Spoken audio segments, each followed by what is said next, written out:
네, 안녕하세요. 세종국토개발 윤영식 부장입니다. 이제 2018년도 얼마 안 남았어요. 이렇게 벌써 이제 12월 셋째 주 지금 부동산 뉴스 위크, 뉴스 매거진을 하려고 하는데요. 일단 첫 번째 기사부터 한번 보도록 하겠습니다. 일단 이번 첫 기사는 저번 시간에 이어서 이 부동산 분양 시장에 관한 기사인데요. 예전에 비해서 이제 9.13 대책 이후로 강남의 아파트 분양 청약 점수 평균이 낮아졌다는 건데요. 아무래도 이제 대출 규제가 강하다 보니까 뭐 현금을 10억 이상 뭐 들고 있는 청약 가점 뭐 고득점자가 많이 없을 뿐더러 그 고득점자들은 아무래도 9억 원 이하의 이 분양가가 책정된 그나마 저렴한 이 힐스테이트 녹번 등 이 비강남권으로 또 몰렸다는 기사입니다. 뭐 아무래도 그렇겠죠.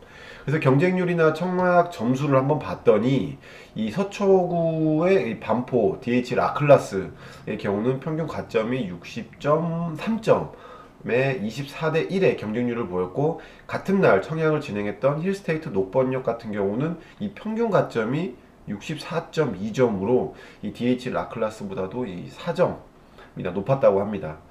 또한 라클라스 당첨 최저점이 52점에도 이 당첨이 된 반면에 녹보는 56점에 당첨이 됐다고 합니다.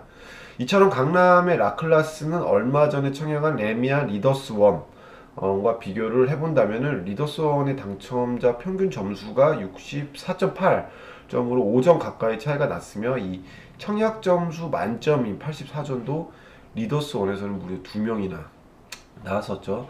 그러니까 이 라클라스 최고 가점자는 74점인 걸 감안한다면 확실히 이 고가 점수를 가지고 있는 청약 통장 가입자들은 이번 청약에 지원하지 않았다는 뜻이 되겠는데요. 그러니까 이처럼 이 강화된 정부 대출 규제와 조정기에 들어간 이 시장 상황이 영향을 미친 것으로 분석이 될 수밖에 없겠습니다. 하지만 이렇게 뭐 강력한 규제를 하더라도 뭐 서울의 아파트가 미분양 되는 경우는 아직까지 발생하지 않고 있고요.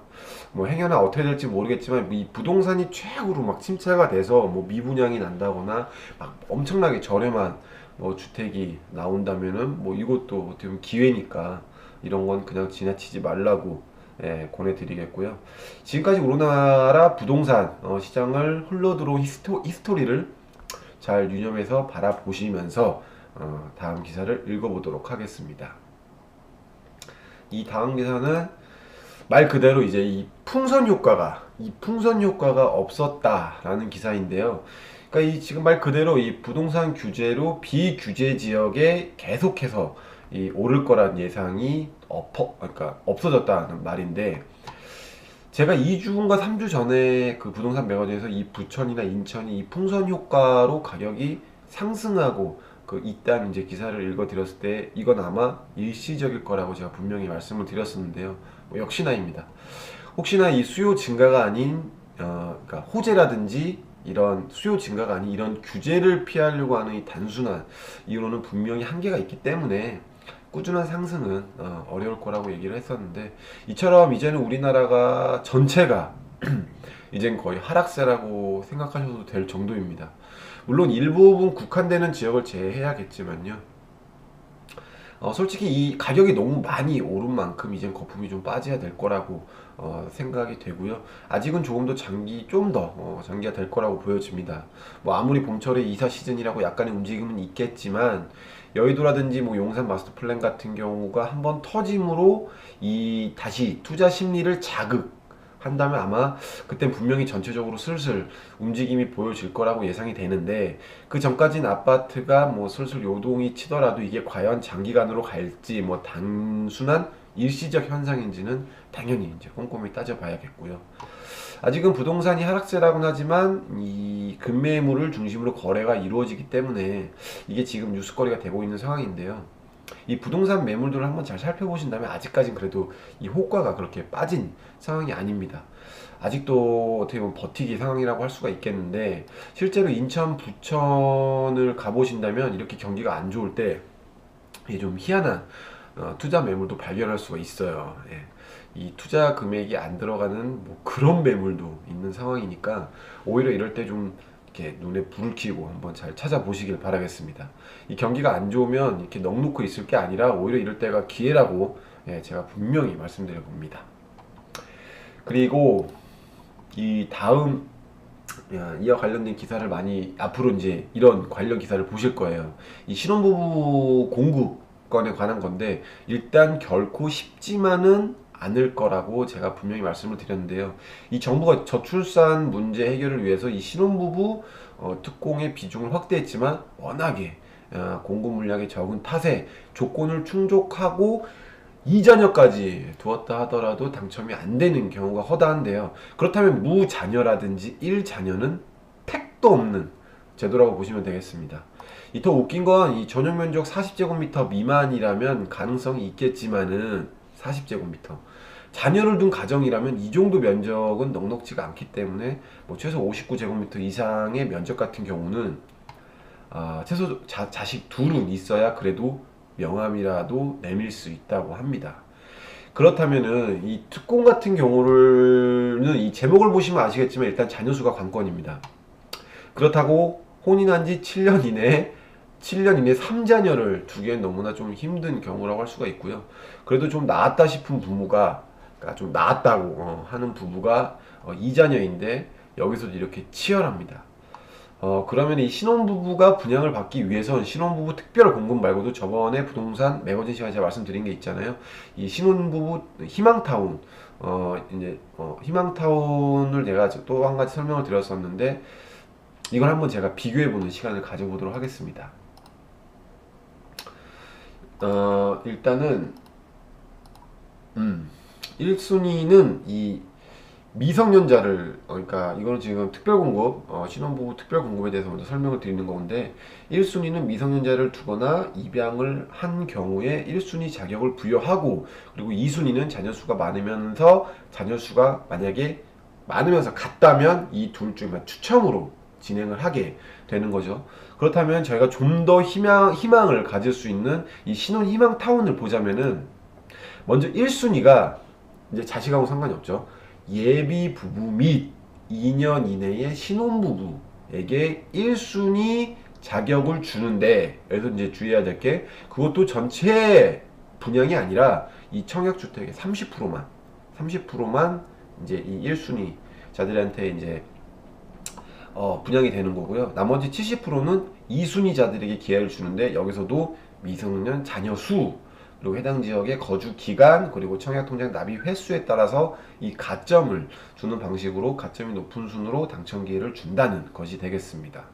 그럼 과연 이 대상자들은 몇 명이나 될까 한번 봤더니 아무리 그래도 일반 청약보다는 이제 조건을 줬기 때문에 경쟁자가 좀 떨어지겠지 생각을 하겠지만 결코 그렇지만도 않아요. 지금 보니까 2017년 작년 기준으로 서울에서 5년 이내 이 무주택자 신혼부부들이 14만 쌍이라는 걸 감안한다면 서울에서 무주택자 신혼부부 14만 쌍 그냥 단순히 이 산술적인 경쟁률을 한번 봤더니 166대 1이라는 어마어마한 잠재적인 경쟁자라고 해야겠죠. 이 경쟁자가 있다는 걸 아셔야겠습니다. 네. 그럼 다음 기사는 이제 재개발 해제 지역이 다시 지정되는 사례가 꽤나 많이 발생하고 있는데 쉽게 보면은 인식이 전환되고 있어짐을 의미한다고 볼 수가 있습니다. 그런데 이걸 다시 재추진하려고 했더니 서울시에서는 동의율 75%를 채워서 요구를 하라고 하니까 어이가 없는 상황을 지금 기사가 나왔는데요. 일단 이 제목만 봐도 정말 어이가 없는 상황이 맞아요. 서울시에서는 집값 안정을 위해서 뭐 도심 내 주택 공급을 늘리겠다고 하면서 정작 이런 상황에서는 법에도 없는 조건을 내거는 상황인데요. 예를 들어서 마천 2구역, 마천 2구역 같은 경우는 주민 동의서를 지금 72%를 확보했지만 이 서울시와 성파구청에서는 동의서 75%를 가져오라고 해서 구역 지원을 못하고 있는 실정인데요. 그래서 사업이 1년 이상 늦어지고 있는 상황입니다. 그렇다면 왜 75%를 채워야 하는지 생각을 해보니까 이 사업이 끝까지 문제없이 추진을 하려면은 이 조합 설립인가 기준인 75%를 채워야 추진이 될 수 있기 때문에 그런 것 같습니다. 그래도 이 마천 1구역은 올해 2월에 75%를 모아서 지난달 정비구역 재지정을 위한 이 주민공람 작업을 최근 마무리했다고 합니다. 뭐 일단 구역 지정이 되고 시간이 지나면 이쪽은 뭐 피가 한 4, 5억 무리 없이 붙을 지역인데, 그렇다면 한번 법조문을 한번 보도록 할게요. 이 서울시의 도시 및 도시환경 정비 조례의 제10조 1항을 보자면은 분명히 이 토지 등 소유자의 60% 이상 및 토지 면적의 2분의 1 이상 동의를 받아야 한다고 나와 있는데 어디에도 75%란 말은 나와 있질 않아요. 이거 말고도 제가 다 찾아봤거든요. 그러면서 이 서울시 주거사업 담당자가 하는 말이, 이 정비구역 지정할 때는 주민동의 75% 규정이 없는 건 맞다 라고 하는데, 그렇다면 75%라는 걸 요구하려면 이 도정법이라든지 이 조례를 바꿔야 하는데 그렇지도 않고 그냥 이렇게 요구하는 건 순 억지라고 밖에 이해가 안 되겠습니다. 네, 좀 어이가 없죠.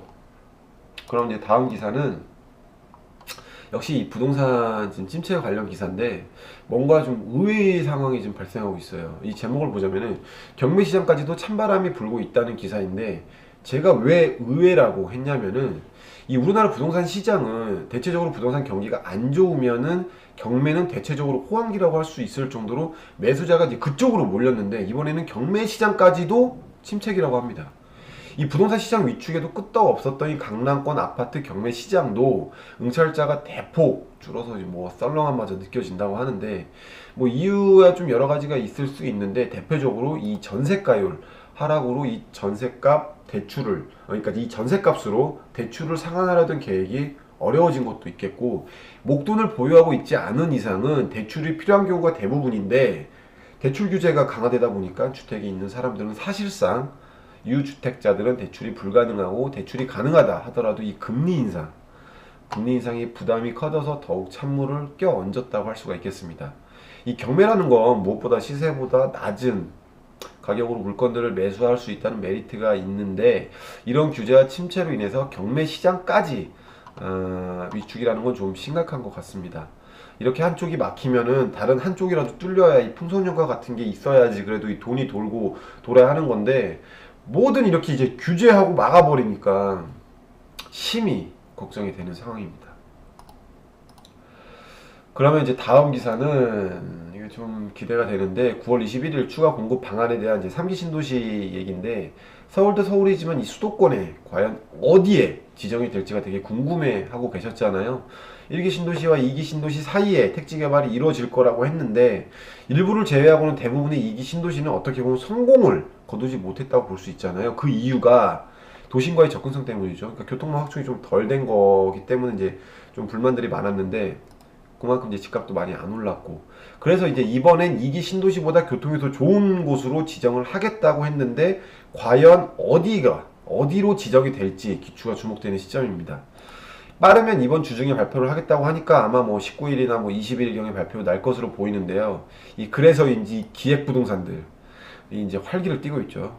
부동산은 항상 뭐 조심해야 되는 건 맞는데, 특히 그 중에서도 땅은 더욱 조심하시길 바라겠습니다. 여튼간에 이제 지금 거론되고 있는 것이 뭐 고촌, 광명, 그리고 성남, 그리고 이제 뭐 고양시 정도가 가장 화두가 되겠는데, 이번 발표는 이제 두 곳에 입지를 발표할 예정이라고 하니까 왠지 예감이 김포, 고촌은 왠지 그냥 예감상 될 것 같고, 나머지 한 곳은 뭐 하남에 있는 간북지구냐 아니면 광명 시흥지구냐 뭐 고양시 원흥지구냐 할 것 같습니다.